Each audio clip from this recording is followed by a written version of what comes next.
Джереми Брауна про фазинг браузеров с различными крутыми трюками. Поприветствуем.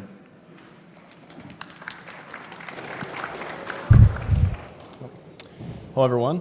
Thanks for coming to my talk. I don't know if you caught my one earlier at 4 o'clock about hacking virtual appliances, but I'm giving 2 today, so probably the first time doing that. So hopefully my voice stays with me and you all can understand pretty well. Should go pretty well. As you said, my name's Jeremy Brown, and today, browser fuzzing with a twist. So this is a project that I worked on for a while past this year, and it kind of, I had a few different projects I've been working on where I've been consulting. And this is one that, I wouldn't say it's unfinished, but there's still a lot of work to do around it. But I thought it was important enough to share, and I really wanted to get the algorithm out there and get people kind of interested. And if you already have your own fuzzing framework, I think this could fit pretty nicely with what you already have as a mutator. So that's what I want to show you today, fuzzing with a twist and a shake, and I'll get to it. So quick run through the agenda. I'll go through the introduction, talk about some target architecture, infrastructure notes. This talk is fitting very well with browser, but really it's you can apply it to a lot of other things too, a lot of other PDF readers, things like that. And then I'll talk about Shake It, the new tool that I've yet to release. As soon as this talk's done, I'm actually going to upload it so you guys can play around with it. But it's the implementation of the technique I've came up with. I think it's somewhat novel. I'm not going to say it's 100% novel, but I think that it's definitely something I haven't seen so much publicly. And I'll talk about some of the things that are related to it. And then talk a lot about that, and then go in the conclusion and go from there. So again, you know my name. I'm an independent researcher and consultant at the moment. I used to work for Microsoft doing Windows Phone, Xbox security. I was also in the malware protection center, so got a lot of exposure to antivirus stuff, a little more than I wanted to. Wanted to stay more in software security, so ended up moving to the Windows team at that time. I also worked for Tenable.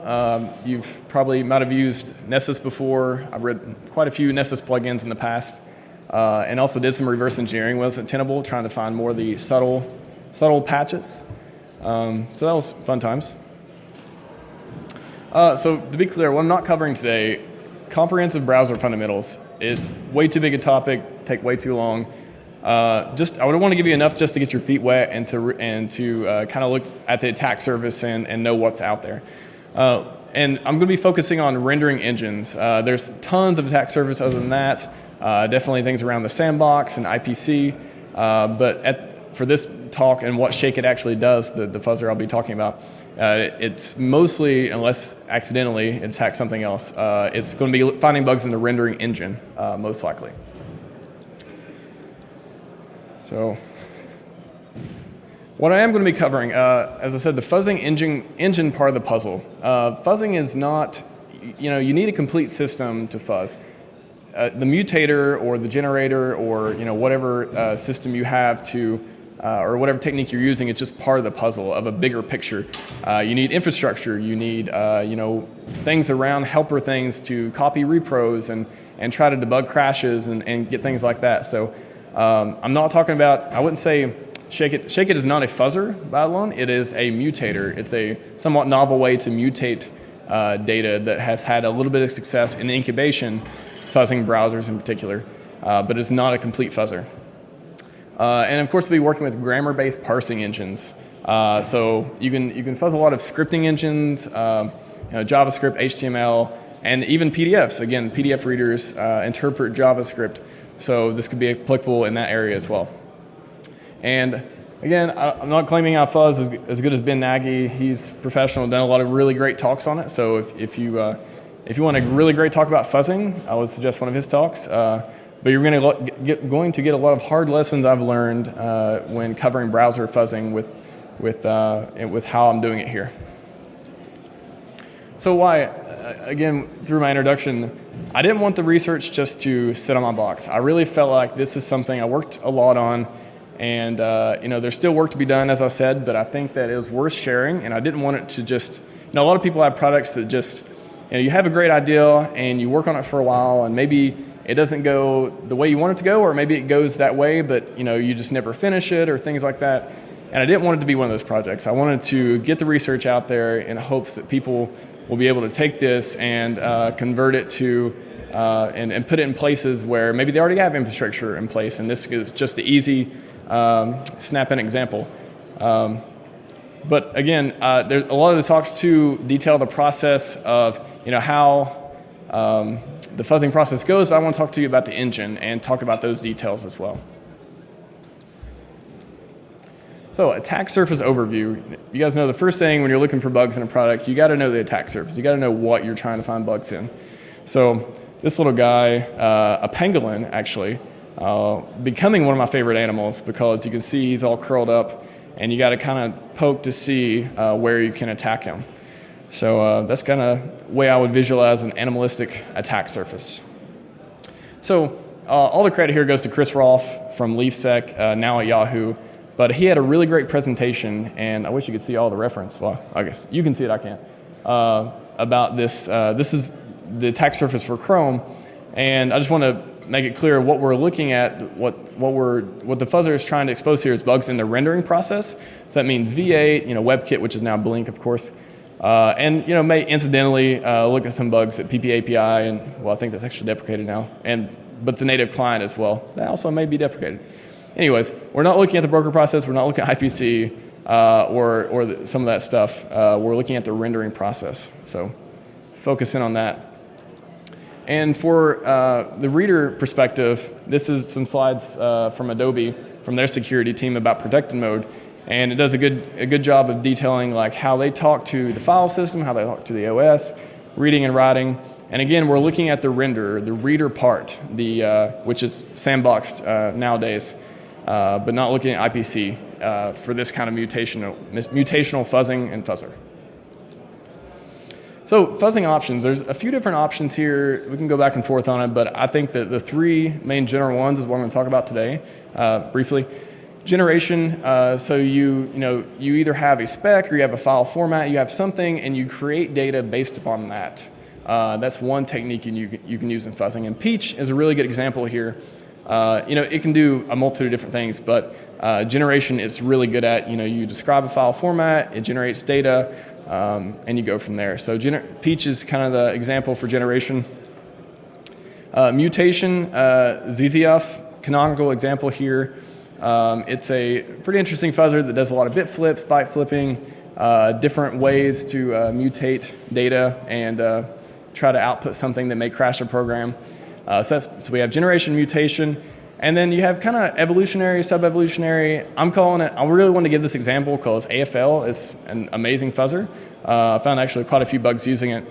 And I want to call this one code-assisted because it uses instrumentation to then figure out what the best paths are to go down, and actually really kind of almost academic fuzzer, but it actually works. So this is something you can apply to, and this one's found a ton of crashes. That's why I really want to use it as an example of the evolutionary code-assisted instrumentation fuzzing. It's found bugs in I mean, you name it, PHP, OpenSSL, OpenSSH, even, and it's more local right now, but I've actually modified it before, and I know other people have to fuzz remote servers. So I think a guy did some stuff fuzzing bind the DNS server. I fuzzed a little bit of what was I fuzzing? Dropbear, OpenSSH daemon. So you can modify it and write some harnesses to do remote fuzzing with it. So, anyways, I want to give you an example of today's modern code assisting fuzzing. So those are the three fuzzing options. You can go back and forth on it, but those are the three main ones. So infrastructure. Another thing with fuzzing, you need infrastructure. So like I said before, there's more pieces to the puzzle than just a mutator or a generator or code instrumentation. In my opinion, to have a more complete fuzzing framework, you need the engine, of course. You need harnesses. You need stuff that will allow you to get a deeper peek at your target. You need infrastructure. You need VMs, you need, if it's physical hardware, whatever it is, you need to be able to scale to, you can fuzz much more effectively like that. Target-specific support. I don't know how many times, I know you guys have maybe run into it before too, where you're trying to find bugs in a program, you're trying to fuzz it, you're trying to look at its memory, and there's just something either blocking you from doing that, either it has some special memory manager that you can't quite get good crash output for, or it has debugging enabled for a bunch of different options, or there's something trying to block you from fuzzing it, or maybe it's just unfriendly to people finding bugs. So a lot of browsers, you got to figure out all these crazy command line things to even get them running correctly. And all you want to do is process a web page. You don't care about plugins or all this other stuff.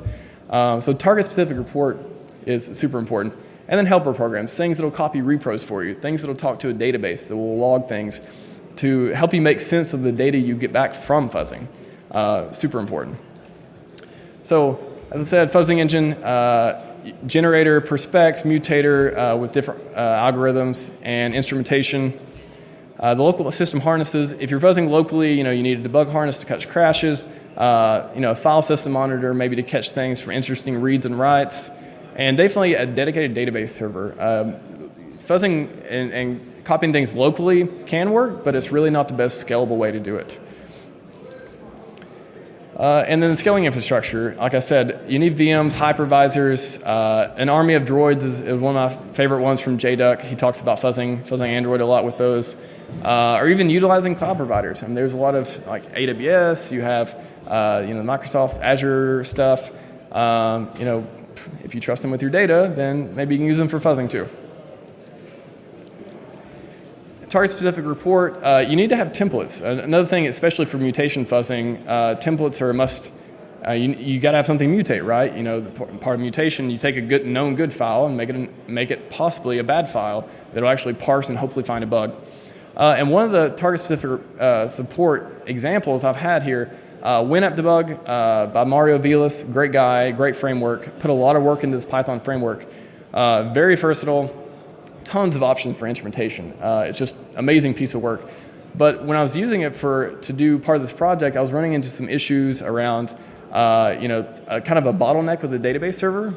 So I was fuzzing so much and I had so many machines running that the server, I had a dedicated hardware for this as well, actually couldn't process everything on time.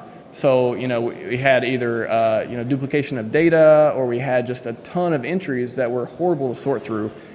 Using traditional methods of using SQL Server or something like that. And again, like I mentioned before, there's modern memory protections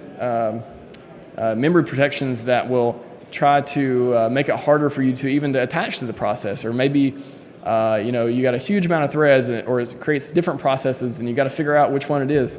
So it just becomes a mess, and you can't expect maybe an open source framework to catch up to big changes like that. But WinApp Debug, excellent framework, totally recommend it. But target-specific support is hard to keep ahead with than the major corporations spitting out all these different targets. And then the helpers. So it'd be great to have pause, restart support, things like that. You don't want to be fuzzing forever and then something breaks and then it's like, oh, I got to start from the first test case. You can write different things to handle that, but definitely that's a good thing to have. Automatic repro and proof of concept generation is one of my favorite.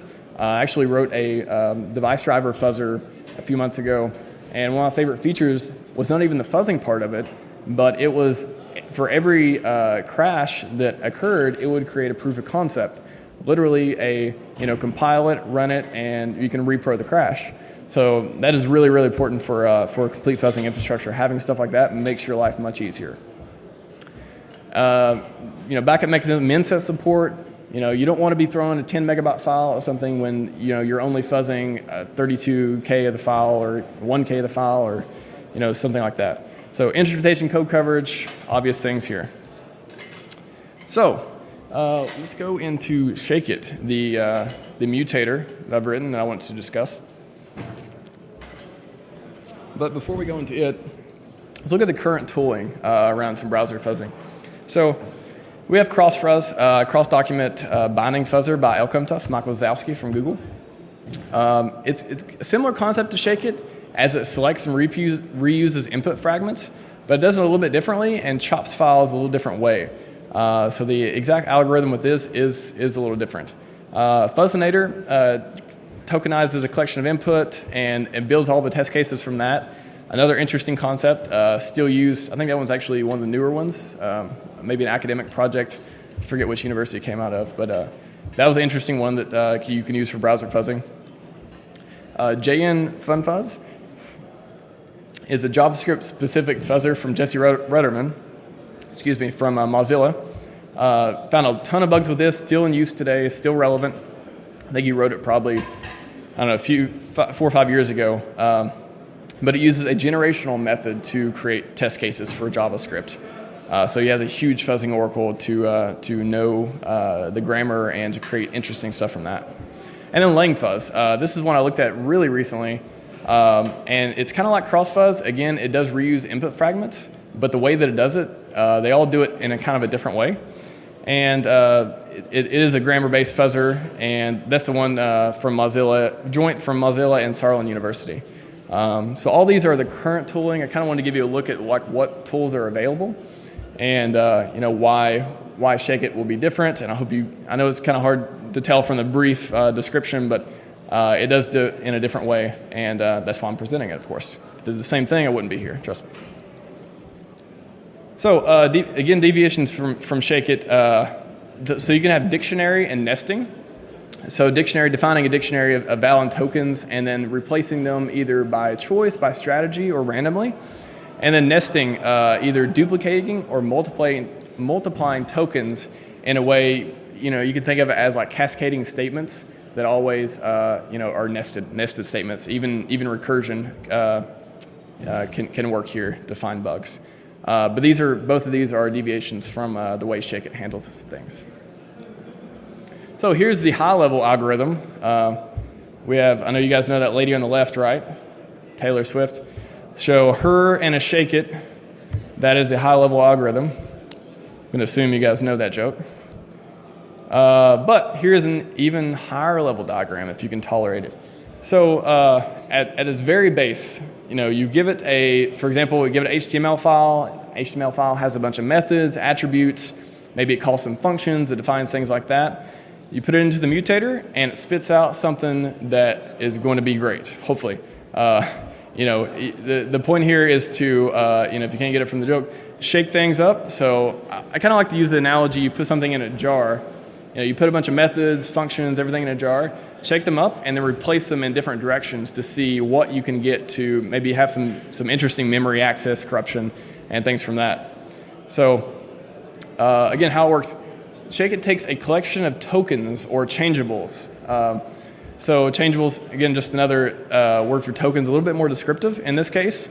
And it parses the file and creates a list of the changeables with data and position. It switches the data at random positions, and then it fixes it all back up and generates a new test case.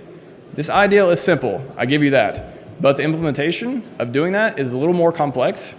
And having done that over thousands of iterations, you can get some really good mutations. Something that you couldn't do with a generational fuzzer, and that the other fuzzers I mentioned before just don't do. They do reuse, but it's reuse. It's not necessarily shaking it, as you will. So process, how would you use Shake It, for example? Step one, feed it templates. So it can be HTML, XML, JavaScript. Again, like I mentioned, PDFs take JavaScript, or they can run JavaScript. So you can feed it, the implementation I have, you can feed it a PDF file. It will find the JavaScript based on heuristics, of course, and use that to collect all the tokens and then mix them up in the way that it works. It can handle simple or complex input. So it can handle as simple as two tokens, for example. You got to have two to be able to switch them, obviously. Or it can handle something that's just a huge. You could take some huge page off a random website off the internet and feed it to Shake It, and it will spit out mutations. It'll probably burn your CPU up because it's actually not meant to handle quite that, but there's a threshold. But still, it will create very, very unique and mutated examples. And as you'll see, I'll go over it. It's found a few interesting bugs with it. So implementation-wise, people in here know C#, probably don't care about it. After I started using it, I kind of like it a lot. So it has obviously the implementation I have has modes for HTML, JavaScript, PDF, JavaScript. So you call shake it, the function, and it will use token to find all the tokens. And of course, it needs at least 2 to perform mutation. And I didn't want to use regex for this, but that's probably the most straightforward way to do it. Spent actually a ton of time coming up with all the different. So this is just one case for regex. You can see like I'm doing like some crazy negative look behinds and positive look aheads, and you don't want to learn all that stuff. Just copy and paste if you want to do this later on with your own stuff. Took way too much time to get this correct. Anyways, it has a bunch of heuristics to find a bunch of interesting things, like things in case statements, variables, attributes, method calls, just anything that would be interesting if you took it from one place and put it in another. And the browser is super, super vulnerable to things like that. It's basically like, if you guys ever did any browser fuzzing or browser research at all, it's a playground. So whatever you tell it to do, it's going to at least try to do it. And if it don't have a rule to say it's not going to do it, then you may get some interesting results. Therefore, eventually security bugs, hopefully. So if token match is successful, you save the token, continue. And then we have shake.shuffle. And this iterates from the end, chooses a random index, and removes items from the pool until exhaustion. I know that makes no sense when you say it like that, but yeah, just take a moment to consume if you're really interested in the way that it works. But the approach I took was pull exhaustion, mix everything until you're done. And after shuffle, now we build out the mutation. So for each shuffle position, we take the new data and the position where it's at, and we insert it. But also, we have a huge other step. We can't just worry about the tokens. We have to worry about all the other data that was in the input. So we can't just put all the mutations back together, because now that's not very useful. We need to fix it back in a way where it looks legit. It looks like the original file, except everything is screwed up in it in a strategic way. So after that, we write to output and repeat as many times as you want. You can do it 1,000,000 iterations. I've actually did it 1,000,000 iterations. Depending on your input, it can take a while or not, depending on your computing power, of course. Obviously, we don't care about collisions here. I just give everyone SHA-1s. This is not security. This program is not security sensitive, so you don't have to worry about collisions. If we get them, it's fine. Don't do that otherwise, though, obviously. So example template, again, I was talking about all the tags, attributes, functions, objects, parameters, methods. These are all really good stuff, because if we make a function call, maybe the function doesn't exist. Maybe we redefine the name of the function. Maybe the attribute is valid in one case, but not valid in another. There's all kinds of things that can go wrong here. And the way the browser is interpreting it, it's kind of looking to make mistakes. And again, HTML, all these parsers are super forgiving. So it doesn't matter what you feed them, they're going to try to render it in 99% of the cases. So, man, I wish okay, this looks better. So, man, there's lines in the middle. Okay, so a little deeper view. So we get a list of all the functions, methods, tags, attributes, all that stuff. We have 2 lists at this point that we found. We take those 2 lists, and then we fix everything back up. Positions, data, and then we output it again to the output file. Again, just a little deeper microscope on that. So hope everyone's clear how the mutator works implementation-wise at this point. So again, the strategy here is trying to confuse the rendering engine. We're mixing everything we can, basically. And we're trying to put the browser into a weird state where it's likely to make mistakes. It's likely to access memory in an interesting way. It's likely to read memory in an interesting way. That's what we're looking for, is memory corruption vulnerabilities out of this technique with fuzzing, with mutating. So a couple of mutated examples. I know I gave you like one very contrived example. I'll give you 2 or 3 of the ones that I actually ran a couple days ago. So this one, I don't have the originals. These are just the mutated copies. But you can see it kind of looks pretty interesting. You can see jQuery's making a bunch of crazy calls with just weird data being passed in. It's calling .click methods. I don't even know if .click's a legit jQuery method. Maybe it's not. I wonder what happens if it does. So, some of the attributes are being defined as HTTP is being defined as slow. We have URLs being defined serendipitously, alt tags. Everything's just screwed up with this. And we have a function define call on the jQuery for the previous call function, which is also passing a member object. Recipe for bugs, hopefully. And this one. So this one is actually JavaScript. And this is one of my favorite ones, messing with JavaScript, because we can, in the CSS properties, which, this is probably going to be invalid and it's not going to work, but we actually have function calls in the CSS properties. We're declaring variables that are using inner.html. Who knows if that's even valid? It could be in certain cases, and in certain cases not, but it may try to dereference it anyways. So again, all fun stuff here.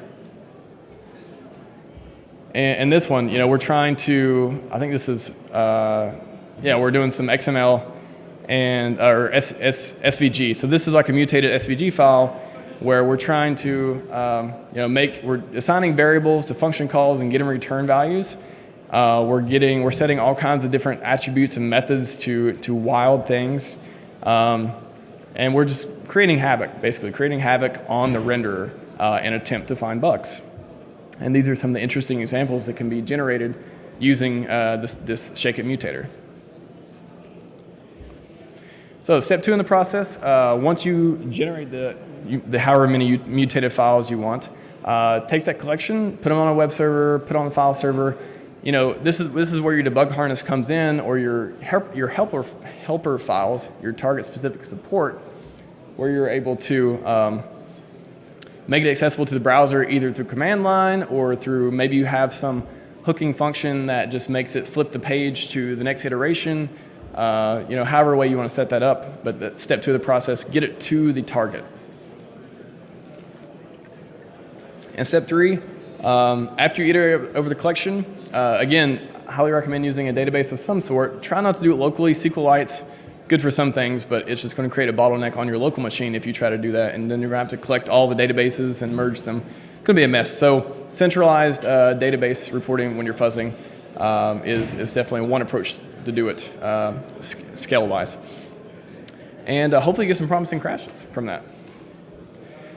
So again, the implementation written in C#, algorithm is completely portable, and I will make the tool available, fully functioning tool.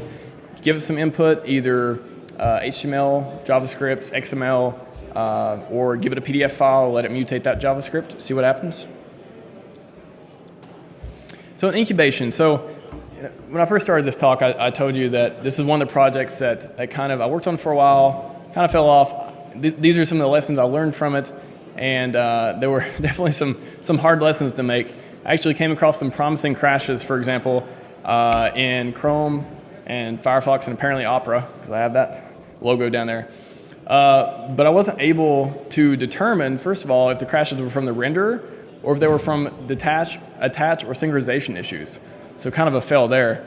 And you can't, and it's really hard to say because I kept getting the bottleneck with the infrastructure. I was using the database server, but the database server was getting so overloaded that it was really hard to get repros. And when I did get repros, it was hard to determine which one was affecting the target, which made it crash. So there were actually some interesting crashes, but through infrastructure problems, it was really hard to have them and debug after that. But a few of them did get by. For example, did find multiple crashes. Again, this is incubation. I don't have the full-scale infrastructure, but using this in a minimal infrastructure, these are the results. A few crashes in WebKit, WebKit GTK. Again, some of them didn't repro. There was some invalid access on garbage collection. Sounds interesting.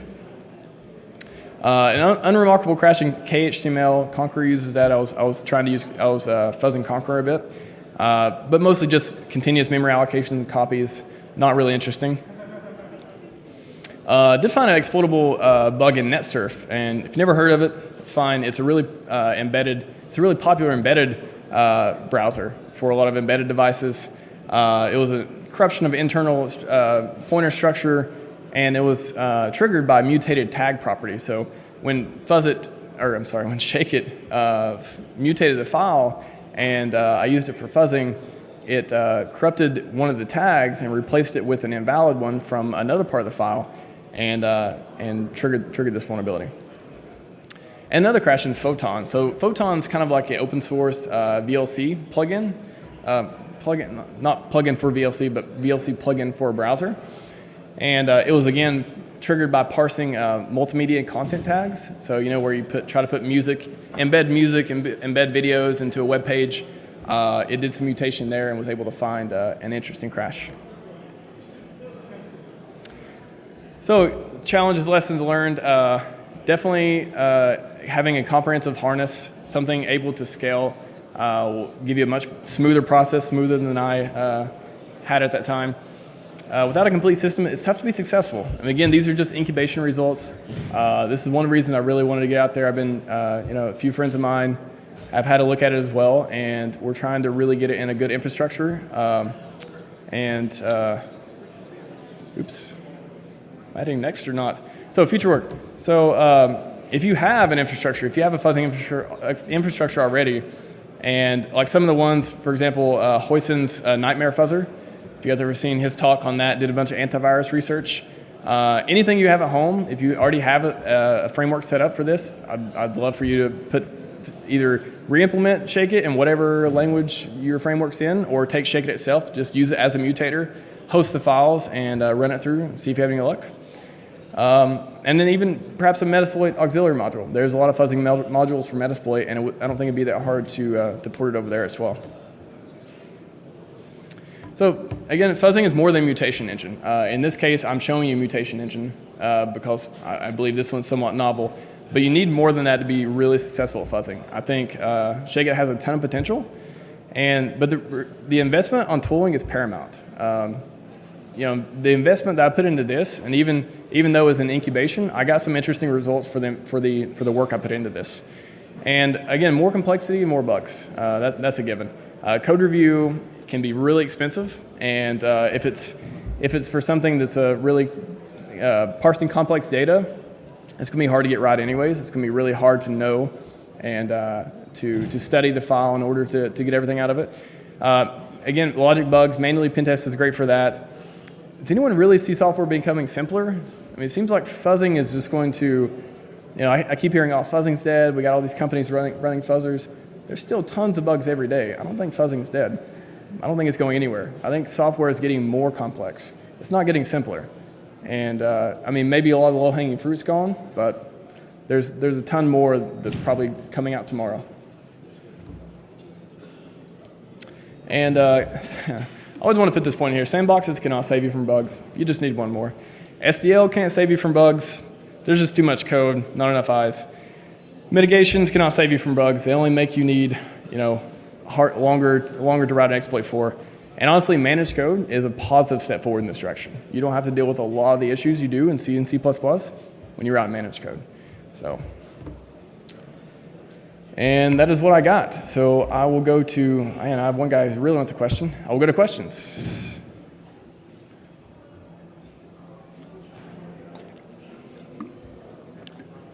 I don't think the microphone's on.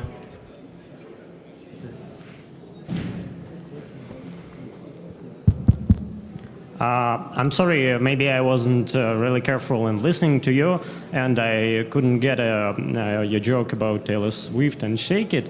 How you detected bugs, memory errors, debugger, or some instrumentation maybe?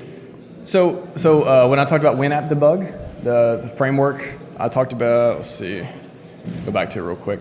So I use WinApp debug as a framework to do a lot of the things for attaching to the process, to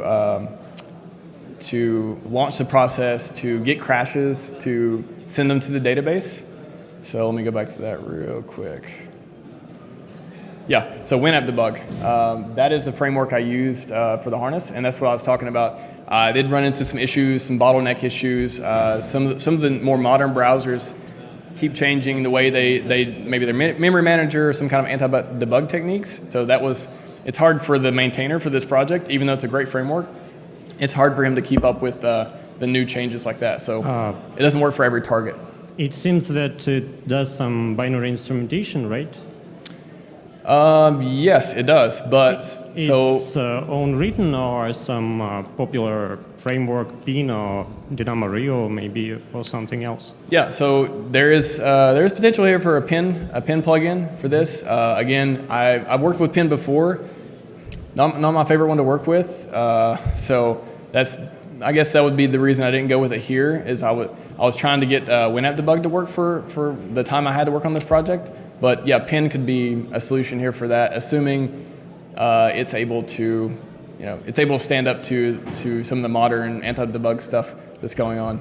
I know a lot of it wouldn't affect it, but there's still some really subtle things with certain targets, like Chrome, for example, is kind of a pain in the butt to debug sometimes. So I'll be interested to hear results from pin on Chrome for fuzzing. That'd be good. Well, thank you. Yep.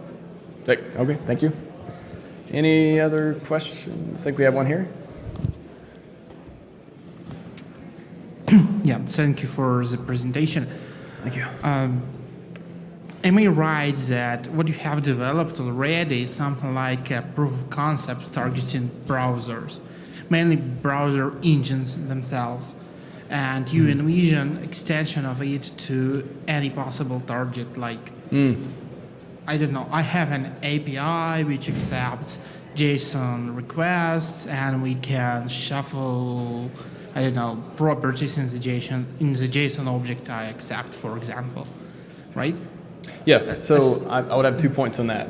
One, I did not mention that, yeah, there are some APIs where it would make it a lot easier. Instead of running the browser, you could just run, pass the data directly to the API. That's a very good point. The other point, I would say that that would work in a lot of cases where you can actually rip out the renderer from the process or the target. But some of the closed source ones is ones you can't really look at from that. So you're envisioning where you have like every browser engine, every renderer, and you can just fuzz all of them without having to start the target and things like that. That'd be great. But we don't actually have all the source code that I know. I don't have the source code to all the different browsers. So stuff like Internet Explorer, I know Chrome's open source, Firefox open source, Opera I don't think is, I'm not sure. But yeah, that would work for a lot of the browser rendering engines, but I don't think there's a universal approach for that I'm aware of. But that'd be great. That would be great. Yeah, and kind of probably idea for the project. Just now we were listening to another report, another presentation regarding like mathematical approach to structuring. There's a lot of math on that one. Yeah. Yeah. So anyway, they are attempting to generalize the concept of injection. So it's not exactly what you are doing, but you probably could reuse their approach because injection needs well-defined grammar to define what is ejection, what is not, and shuffling needs the same actually. So you're talking about injection into the process, right? Is that what we're talking about? Injecting code into the process to hook something. Injection anything anywhere. Okay. They're trying to make it as abstract as possible. Okay. There's a lot of new technologies making that harder, though. If you look at some of the like Windows 10, for example, a lot of the processes you can't even kill. You can't even debug. They're like either signed by Microsoft, for example, or there's some technology that makes it where it's even harder to reverse engineer. You can still reverse engineer it, but it's harder to attach to it, and there's got to be bypasses for that.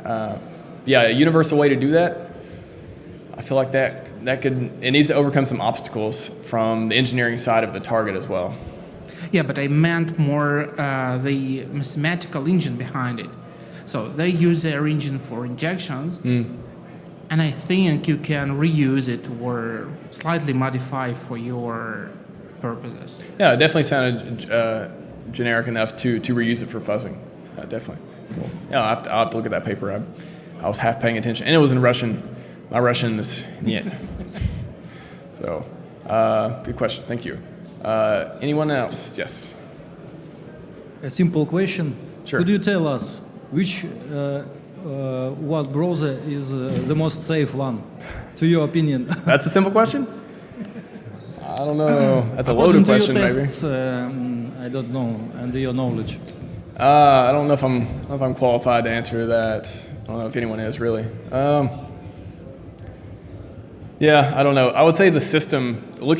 So when I think of like secure browsing, when I look at systems that are, and like I hate to like go to the tablet way and like all the Apple way of like having everything isolated and everything where you can't run your own code, but that seems to be like code integrity and signing seems to be a really good solution for even if you have a bug, being able to put different stuff on the system to exploit it and making payloads that much harder to run in memory. There's always some bypass that's going to remove that restriction, but I would say instead of answering what the most secure browser, I would say look at the platform and you won't have to worry about it as much. It's the best answer I can give. All right. You can follow up if you want. Don't ask me what the most secure platform is. So, all right. Thank you. Any more questions? The box is floating around. Who would like the box? Anyone? Anyone? All right, I'll be around, and I'll be, as soon as I get home, whatever time it is there. I got here today, so I'm a little confused on circadian rhythms at this point, but I'm going to upload the tool as soon as I get home, and let me know if you have any more questions, and I'll be around, and hopefully see you all tonight or somewhere tomorrow. Thank you very much.